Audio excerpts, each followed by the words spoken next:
सत्य असेल तेच दिसेल. सोलापूर शहरात दरवर्षी सरासरी 560 घरफोडी आणि चोऱ्या होतात.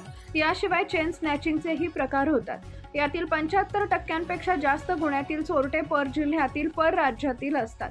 चोरटे स्वतःकडील दुचाकी, चारचाकीतून किंवा रेल्वे, एसटी बस, खासगी वाहनातून सोलापुरात येतात.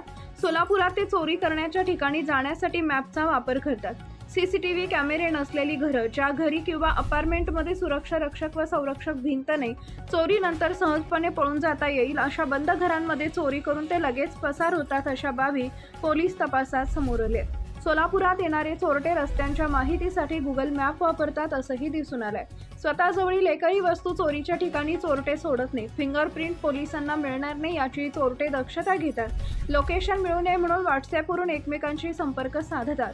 अशा वेळी श्वान घटनास्थळावरच घुटमळते. अंगुली मुद्रा फॉरेन्सिक टीमला काही मदत मिळत नाही व खरे व सायबरच्या मदतीनं पोलीस चोरट्यांना शोधून आणतातच.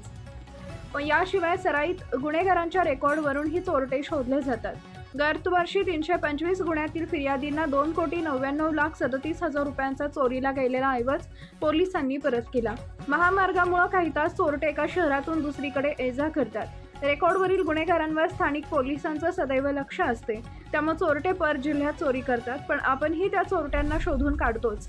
यासाठी अधिकारी अंमलदारांनी खूप मेहनत घेतली असते. नागरिकांनी घरासमोर सीसीटीव्ही लावून त्यांचे फुटेज साठवलं तर त्याचा फायदा पोलिसांना होतो.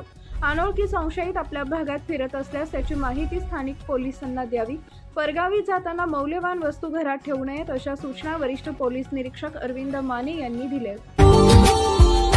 Subscribe now and press the bell icon. Never miss an update.